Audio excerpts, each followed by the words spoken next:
तो संज्ञा को कहते हैं, जो कि नाउन कहते हैं। किसी व्यक्ति, वस्तु, स्थान, भाव आदि के नाम को संज्ञा कहते हैं। आप इसको आंखों से हम देख सकते हैं ना, उसे ही संज्ञा कहते हैं, समझ लीजिए इतनी। यानी वस्तु का मतलब हो जाएगा जो कि पुस्तक, कलम, कुर्सी। जीव के वाला जहाँ पे इलाका रहेगा या मतलब जो कि यहाँ पे समूहवाचक संज्ञा में आ जाए, अनुभव कर सकते हैं वो इसको।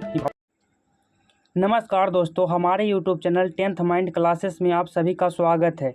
तो हम सभी की कक्षाओं के बच्चों के लिए लेकर आ गए हैं। आप 10th में हो, 12th में हो या आप किसी भी एग्ज़ाम्स, गवर्नमेंट एग्ज़ाम्स की तैयारी कर रहे हो, आप सभी के लिए एक वीडियो रामबाण साबित होगी। तो आज हिंदी व्याकरण का संज्ञा को लेकर आए हैं। एकदम शुरू से एकदम समझ लो, आपको झंझट खत्म हो जाएगा। एकदम आपका झंझट खत्म हो जाएगा इस वीडियो को देखने के बाद में। संज्ञा से कोई भी क्वेश्चन आपको नहीं छूटेगा। तो चलिए टाइम नहीं गवाते हुए वीडियो को स्टार्ट करते हैं। और वीडियो को स्टार्ट करने से पहले आपको बता दें कि इस वीडियो को दोस्तों के पास ज़्यादा से ज़्यादा शेयर करें। और आपको इसका PDF चाहिए तो आप टेलीग्राम चैनल से जुड़ सकते हैं। आपका इसका PDF चाहिए तो आप मेरे टेलीग्राम चैनल से जुड़ सकते हैं। आपको डिस्क्रिप्शन में इसका लिंक दे देंगे। तो चलिए स्टार्ट करते हैं। तो दोस्तों चलिए स्टार्ट करते हैं। संज्ञा, संज्ञा को अंग्रेजी में कहते हैं जो कि नाउन हम लोग कहते हैं। क्या कहते हैं इंग्लिश में? तो संज्ञा को कहते हैं जो कि नाउन कहते हैं। तो संज्ञा आपसे यहाँ पूछा जाएगा कि संज्ञा किसे कहते हैं। तो संज्ञा जिस शब्द से किसी व्यक्ति, वस्तु, स्थान, जीव, पदार्थ, गुण, अवस्था, भाव का बोध होता है उसे संज्ञा कहते हैं। यानी किसी व्यक्ति, वस्तु, स्थान, भाव आदि के नाम को संज्ञा कहते हैं। आप एक रूप से समझ लीजिए कि किसी भी व्यक्ति, कोई भी अगर जो व्यक्ति है वो महान व्यक्ति है या कोई भी व्यक्ति है, उसके नाम को ही संज्ञा कहते हैं। कोई भी किसी का नाम है उसको संज्ञा कहते हैं। वस्तु यानी कोई भी वस्तु है जिसको आँखों से हम देख सकते हैं ना, उसे ही संज्ञा कहते हैं। समझ लीजिए, इतनी बात समझ लीजिए।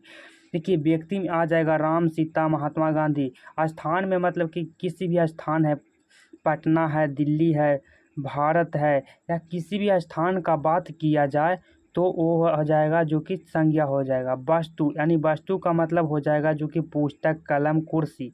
जीव का मतलब हो जाएगा शेर, गाय, हाथी, ये हो जाएंगे। पदार्थ सोना, चांदी, पानी, दूध। गुण ईमानदारी, सुंदरता, ये सब हो जाएगा। जो कि देखिए कोई भी व्यक्ति होता है तो उसमें कोई ना कोई गुण जरूर होता है। भाव, भाव का मतलब कि सिर्फ अनुभव ही कर सकते हैं, उसको प्रकट नहीं कर सकते हैं कि आप कितना प्रेम करते हैं किसी से, या कितना क्रोध हो, या कितना आप दुख हो, उसको नाप नहीं सकते हैं, सिर्फ अनुभव ही कर सकते हैं। तो चलिए आगे बढ़ते हैं।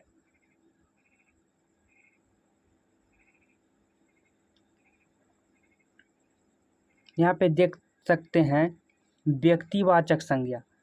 व्यक्तिवाचक संज्ञा किससे कहते हैं? तो यहाँ पे देखिए संज्ञा के 5 भेद होते हैं।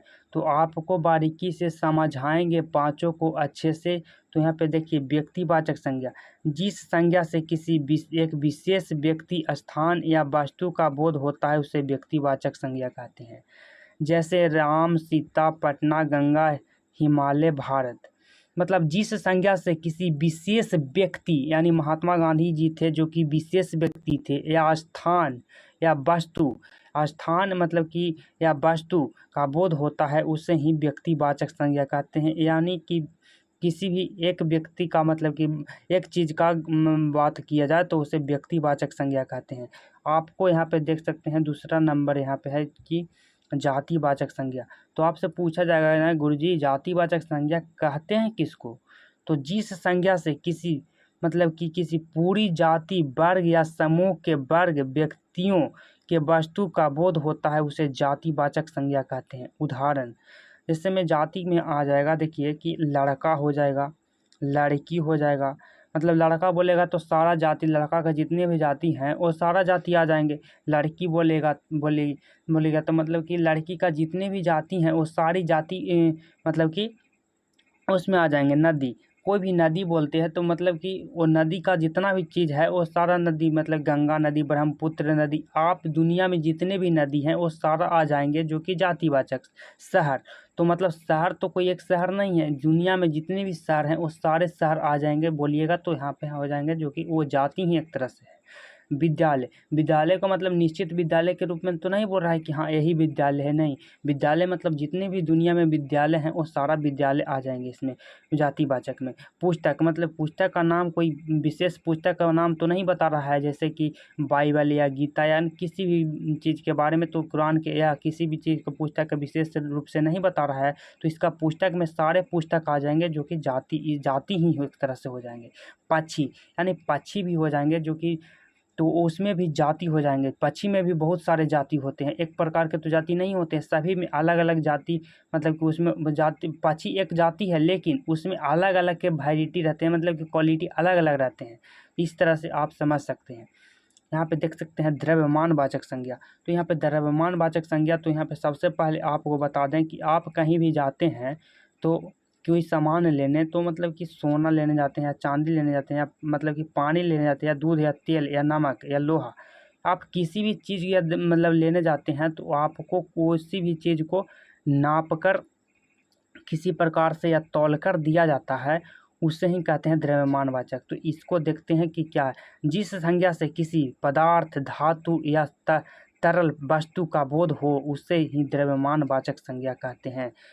तरल वस्तु का बोध हो उसे ही द्रव्यमान वाचक संज्ञा कहते हैं। उदाहरण में यहाँ पे आ जाएंगे सोना, चांदी, पानी, दूध, तेल, नमक, लोहा, तांबा। देखिए सबसे पहले इसमें समझ लीजिएगा, जिसको नापा या तौला जा सकता है उसे ही द्रव्यमान वाचक संज्ञा कहते हैं। सिंपल, इतने ही आपको याद रखना है बस, और कोई चीज़ नहीं याद रखना है। आगे देखते हैं समूहवाचक। तो यहाँ पे समूहवाचक संज्ञा में आपको क्या आ जाएगा, तो यहाँ पे समझ सकते हैं कि समूहवाचक संज्ञा कहते हैं किसको। देखिए समूह में होता ना है कि जितने भी समूह, मतलब कि एक समूह होता है जो कि झुंड, मतलब उससे झुंड बोला जाए तो ये भी आ जाएंगे जो कि समूहवाचक संज्ञा में। तो देखिए जिस संज्ञा से कई व्यक्तियां या वस्तुओं के समूह का बोध होता है उसे ही समूहवाचक संज्ञा कहते हैं। देखिए कहीं पर भी सेना रहता है तो अकेला नहीं रहता, सेना का मतलब एक झुंड होता है। झुंड परिवार, तो परिवार एक अकेला भी रहता, मतलब कि एक तरह से परिवार बोला जाए तो परिवार हो जाएगा जो कि एक समूह हो जाएगा। भीड़ भाड़, अगर जो कहीं पर आप जाते हैं भीड़ भाड़ इलाके में तो वो झुंड एक तरह से हो गया, वो भी समूह ही आ जाएगा। यानी समझ लीजिए कि बाजार में जाते हैं या किसी भी मेला देखने जाते हैं, ये सभी हो जाएंगे झुंड।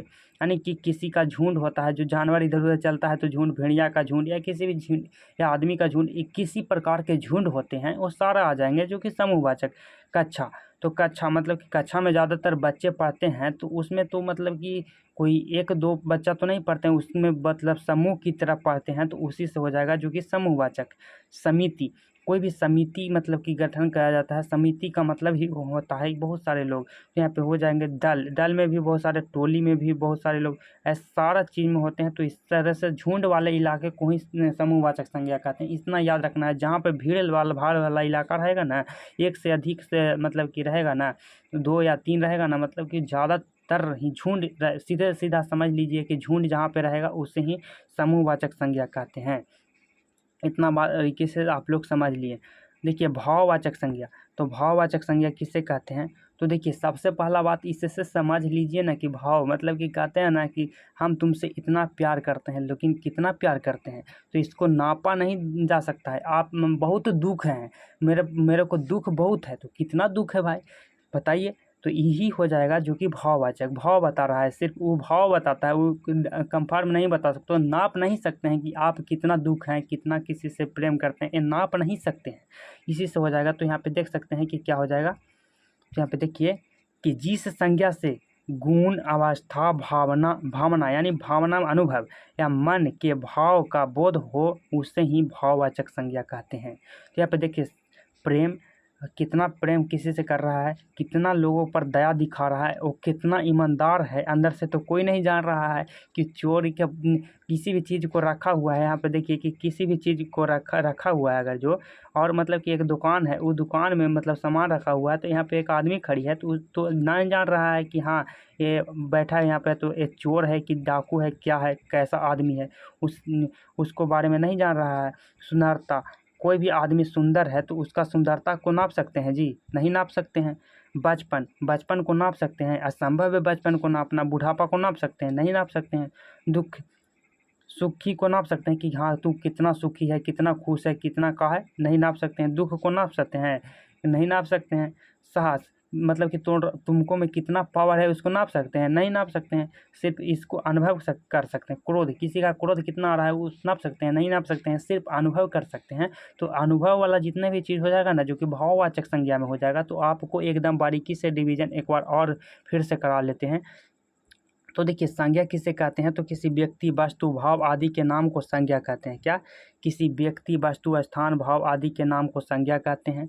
और संज्ञा के 5 भेद होते हैं। और पांचों भेद कौन कौन है? तो व्यक्तिवाचक संज्ञा। तो यहाँ पे व्यक्तिवाचक संज्ञा कहते हैं किसको? तो जिस संज्ञा से किसी विशेष व्यक्ति या स्थान का बोध होता है उसे ही व्यक्तिवाचक संज्ञा कहते हैं। इसमें आ जाएंगे राम, सीता, पटना, गंगा, हिमालय, भारत, ये सारा आ जाएंगे। जातिवाचक संज्ञा किसे कहते हैं? जिस संज्ञा से पूरी जाति या दल का बोध होता है, यानी पूरी जाति या वर्ग समूह के सभी व्यक्तियों, वस्तुओं या का बोध होता है उसे जातिवाचक संज्ञा कहते हैं।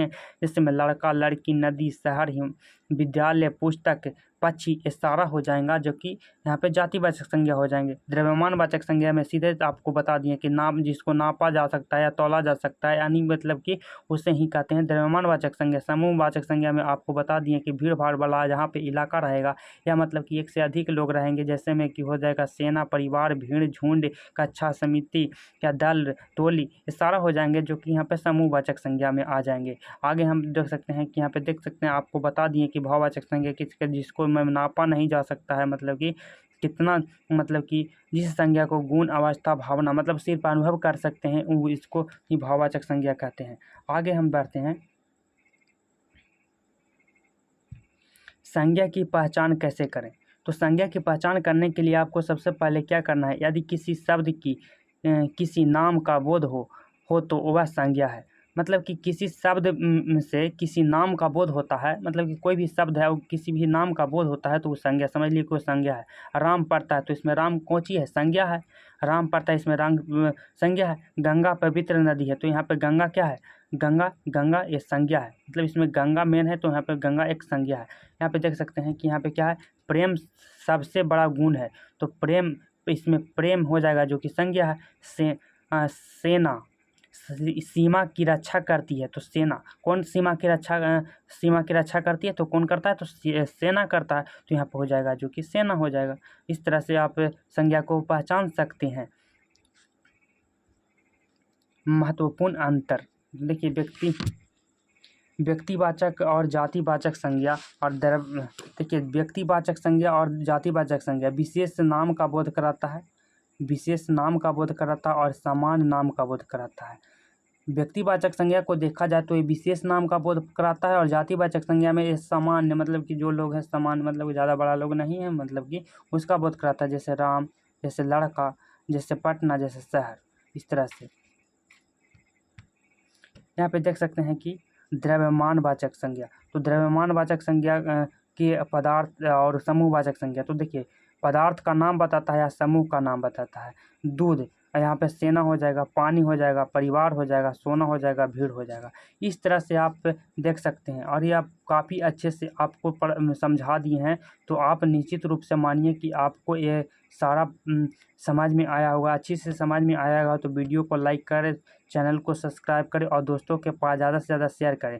और आप चाहते हैं कि इसको रिवीजन करने के लिए सारा नोट्स हमको चाहिए, तो आपको कहाँ मिलेगा गुरुजी? तो सारा नोट्स आपको चाहिए तो आप टेलीग्राम पर जाइए और टेलीग्राम पर सर्च करिए 12th to 10th mind classes, 12th to 10th